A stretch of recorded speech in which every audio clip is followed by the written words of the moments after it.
¿Qué tal? El día de hoy vamos a hablar de la política exterior de Oriente Medio en el siglo XX y siglo XXI. Para esto vamos a entender a Oriente Medio como un tablero de ajedrez en donde los estados van a moverse como piezas.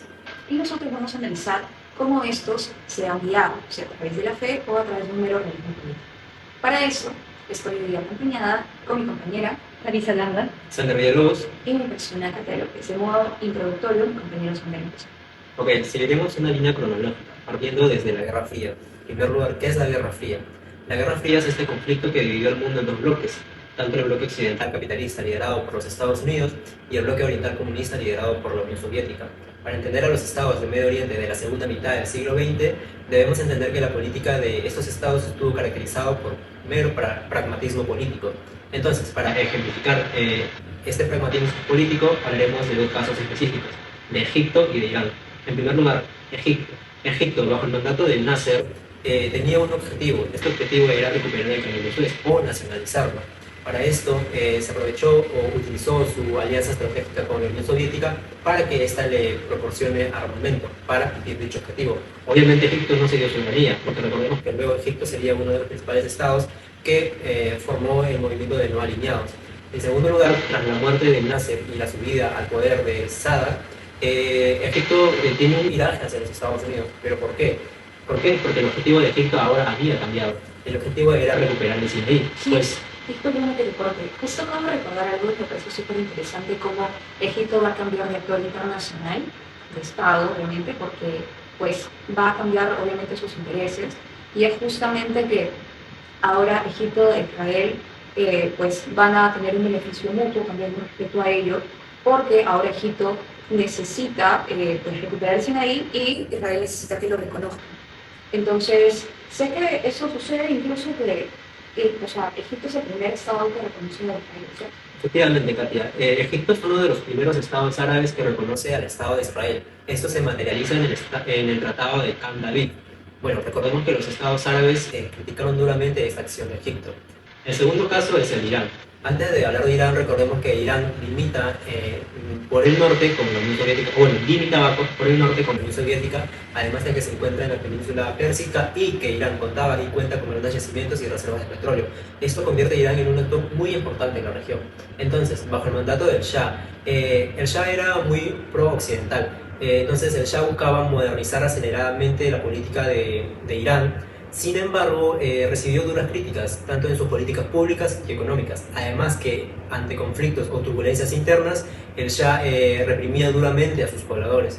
Ante estas acciones del Shah se llevó a cabo lo que se le conoce como la Revolución iraní del 78 al 79. Pues esta revolución fue caracterizada por el gran descontento de la población. Entonces, esta revolución permitió que se establezca un Estado teocrático en Irán, y este Estado teocrático fue muy caracterizado por este sentimiento anti-estadounidense. Entonces, siguiendo con la cronología inicial, tenemos la caída de la URSS en 1991. Esta caída de la URSS pues, permitió que los Estados Unidos se establezcan como la única superpotencia mundial predominante tanto en el ámbito económico, militar y cultural, etc. Además, esta caída de la Unión Soviética no benefició tanto a los estados que necesitaban un aliado estratégico para hacerle contrapeso a la potencia que significaba Estados Unidos. Entonces, muchos de estos estados quedaron huérfanos de una identidad, por así decirlo. Por ende, esto los obligó a buscar nuevas fuentes y mucho más peligrosas de identidad para que así puedan legitimar su poder. Entonces surgieron nuevas fuentes de identidad como la religiosa, como la fuente de los fundamentalistas radicales.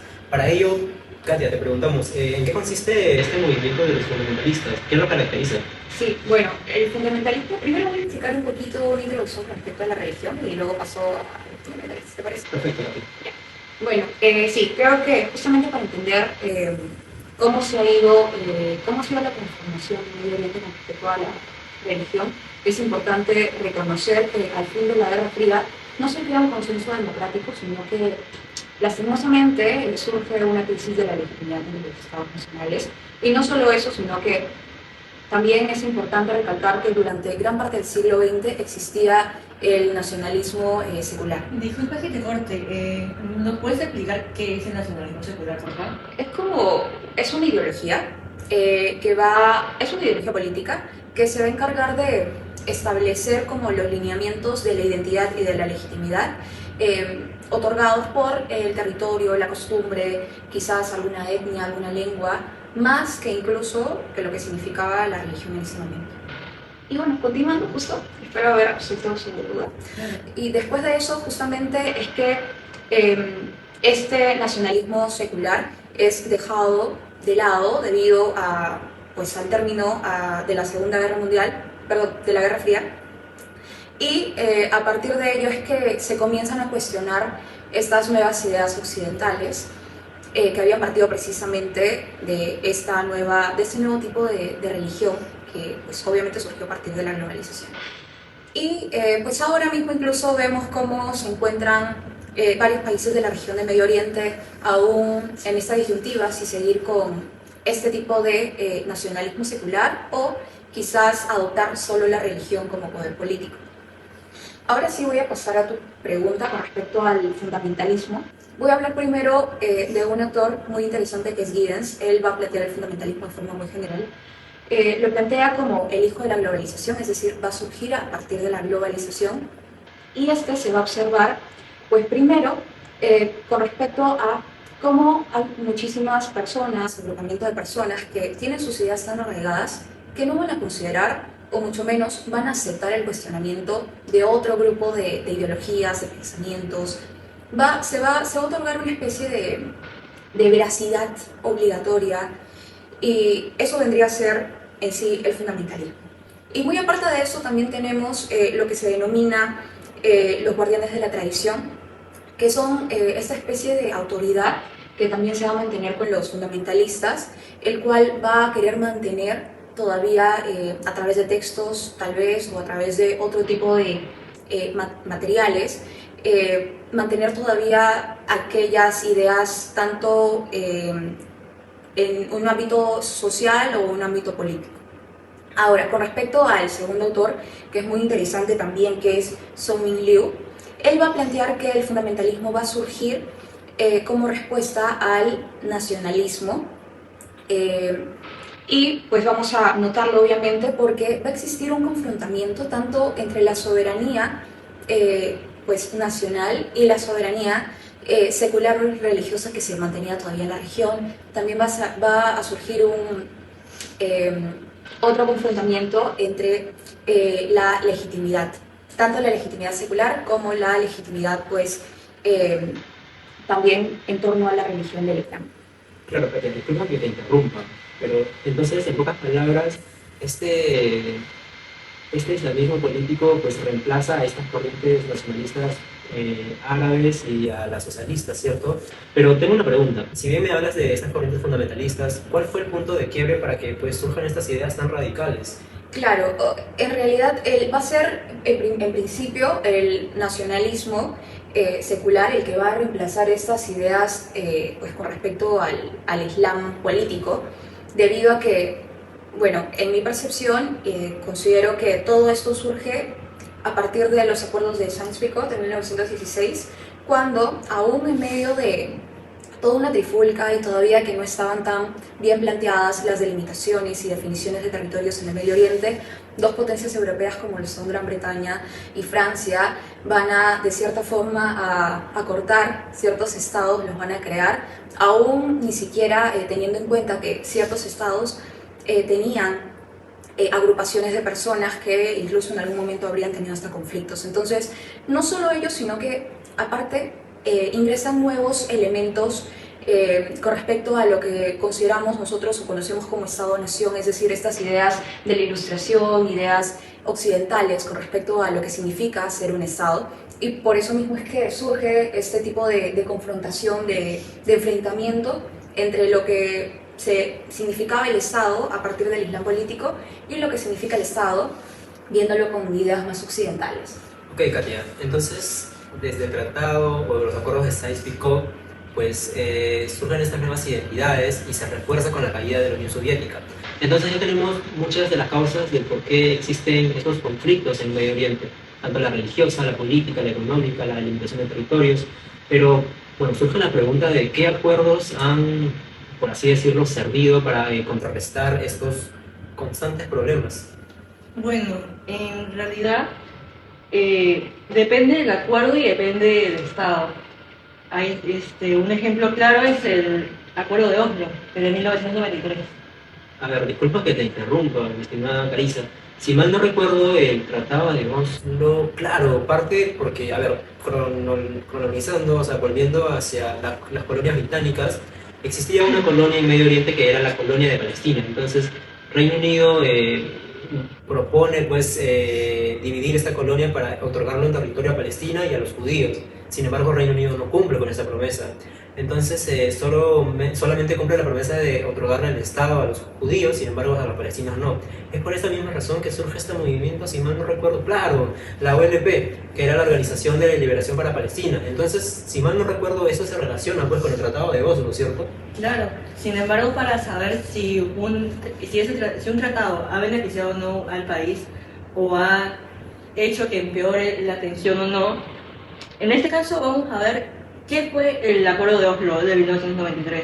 En realidad este acuerdo fue una serie de negociaciones secretas entre Israel y la OLP que se formalizó en Noruega en el 1993 y su principal objetivo era reducir el conflicto entre Israel y Palestina mediante el diálogo y el reconocimiento mutuo, cosa que necesitaba en ese momento las dos naciones. Y como resultado, Israel llegó a reconocer al OLP como representante del pueblo palestino, mientras que el OLP le dio el derecho a Israel de existir como Estado prácticamente, ¿no? Interesante, Carissa.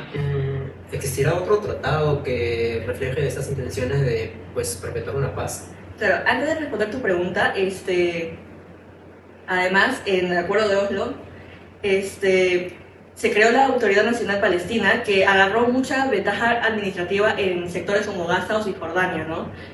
Sin embargo, aunque esos acuerdos en su momento fueron vistos como avances muy significativos por la falta de comunicación que hubo entre Israel y la OLP durante décadas, este acuerdo al final se debilitó por completo por las mismas razones por las que tal vez haya iniciado, ¿no? Como es el enfrentamiento armado, el desacuerdo territorial entre ambas partes, sobre todo de Israel, y el crecimiento de asentamientos israelíes, ¿no? Incluso Oslo trató de abrir una nueva etapa de negociación, sin embargo no logró resolver correctamente los temas centrales como Jerusalén, fronteras o los refugiados palestinos.